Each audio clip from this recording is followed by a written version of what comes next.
Hey folks, welcome to another Triple T Thursday. For those just joining us, that's Tools, Tips, and Talk, where we'll discuss info for the knife maker.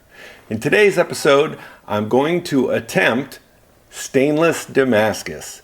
Not stainless clad, but stainless Damascus.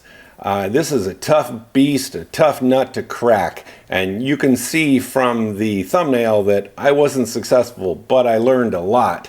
And at the end, we're going to use our phone a friend option and get some help.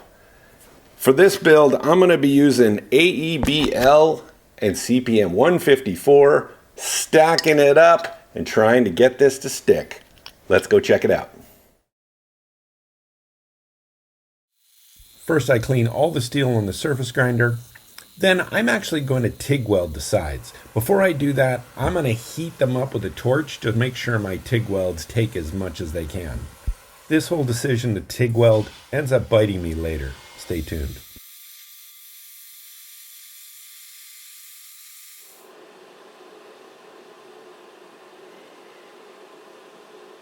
Really high temperatures can actually make stainless crumble, so I've got my PID controller from my forge set at 2100 degrees. I follow my regular process of doing 3 heats and gentle presses. Hopefully this holds together. The first couple presses go really well, and I think this is forge welded. You can see here on the very first press where the entire billet isn't under the die, it splits apart. Luckily, there's only one layer that didn't weld, so I've got about an 11 layer billet and a 6 layer billet. So I'm going to forge those separately and see if I can get something out of this. Stainless definitely doesn't move like carbon steel. It just feels harder. Remember, stainless air hardens, so it definitely behaves different. I decided I would try this in the rolling mill, and it just didn't move at all. It locked up the rolling mill a couple of times, and I just abandoned this. Then I ended up going back to the press.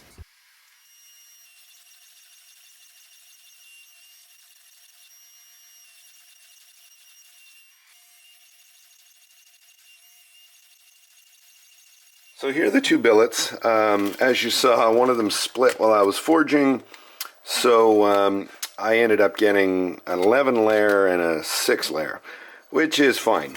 I'll cut this one up into 3 and this one up into 2 and restack it.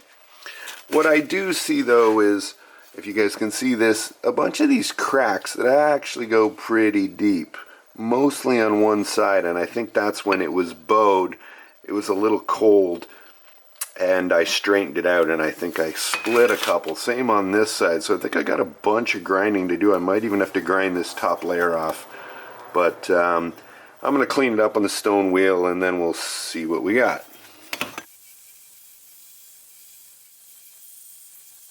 So I've done a little grinding on these, and the CPM 154 is very, very crumbly. You can see the thin layers, that would be the AEBL, and that actually looks really good. I'm worried that the interior of the CPM is crumbly as well, so I'll know when I cut into it. But I'm gonna grind this down first and see how far it goes. Well, here's what I have left. Not a lot. I basically had to grind the top and bottom layer off each one. This is going to be the outside piece, so I didn't bother going all the way on this one and that one. But I probably got about half the steel I started with, but you know, this was kind of a trial and error anyway. So I'm going to TIG weld these all up. I'm tempted to put, well, I'm going to try this one at a bit lower temperature. The other option is to put some sacrificial steel on the top and the bottom.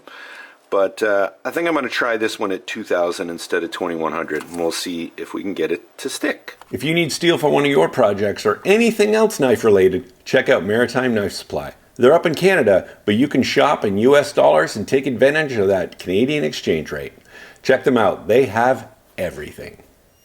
Now I've got these restacked, re-TIG welded, now back in the forge, and we'll see if we can get these layers to stick again. Because I had so much crumbling on the CPM, this time I set my forge welding temp to 2000 degrees, just to see if that would work. So that's already given me problems. The billet splits apart. I try to forge the separate pieces to see if I can get anything out of this, but it seems nothing forge welded. I can see the layers peeling up even on this one, so it's a total fail. Time to quit. Well, here's the result. Epic fail. You can see it didn't really weld at all, and it's really not usable. So in an effort to learn something from this process, I am going to reach out to a fellow bladesmith, Josh Prince, and I'm going to see if he can help me answer some questions and just make this process better. If you don't know who Josh Prince is, you really should. His Instagram link is down in the corner. Let's give Josh a call and see if he can help us out. Thanks for joining me, Josh. Help me out on this stainless Damascus. I went over my process with you. Tell me how I can improve this. All right. I think I understand what happened. I just want to say I'm not an expert in stainless steel forge welding. I'm an expert in my process. So it's very specific. Everybody's got a different process of doing it. As much information as you read or is told to you, or somebody gives you steps 1 through 10 for guaranteed success, you're still going to have that.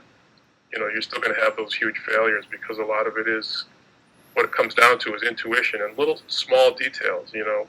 I'll just kind of take you through what I think probably went wrong. So I'm going to say with the TIG welds, with the TIG fusion welds, they're very weak welds, and I suspect you might have got it sealed up, but when you put it in to bring the billet up to heat, they probably opened up.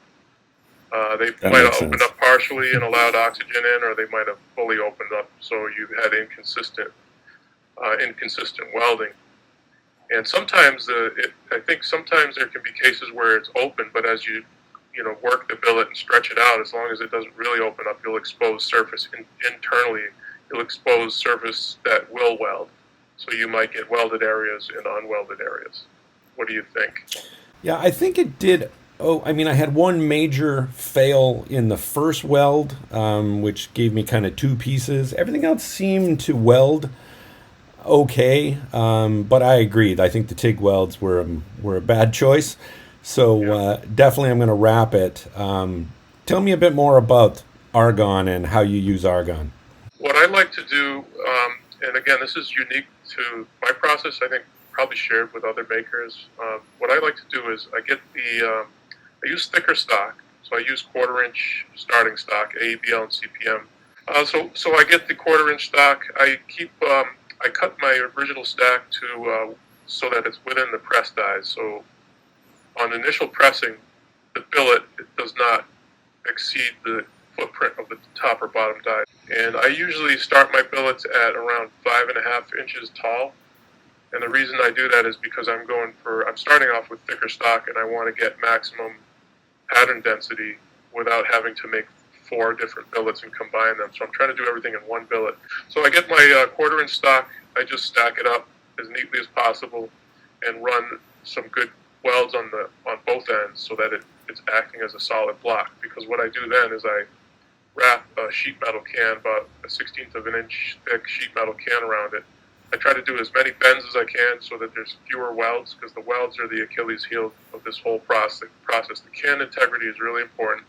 So I try to do bends, so I go all the way over the top of the billet and back under, and that's one weld. And then I do a front and back plate. And I run argon down the handle. So obviously it's a hollow handle. And that floods the canister and protects the material while you're working it down. The price of failure is so high with stainless because the material cost and the time involved. Everything is 4 times more. It's four times more material loss. It's 4 times more propane. It's 4 times more kiln time. The price of failure is so high that I don't change. If I change anything, I make small changes and I try it again. Yeah, so you seem to have your process down. It sounds good to me, so it's something I'm going to try. I love the argon through the handle idea, so I'm going to give that a shot. I think my mistakes were, having the CPM on the outside, obviously terrible idea. That decayed and crumbled like crazy. Was the majority of my problems, and then I think the TIG weld. So I've got a lot to go on. I'm anxious to try this again. Thanks so much for your help and your insights. Hopefully, fingers crossed, I can get it to work on number 2, but we'll see. All right, well, best of luck, and let me know how it goes. I will. Thanks so much. So it wasn't successful this try at stainless Damascus, but hopefully thanks to Josh's help, we're going to try it again and be successful on the next one. Stay tuned, guys. You'll see some of this coming up.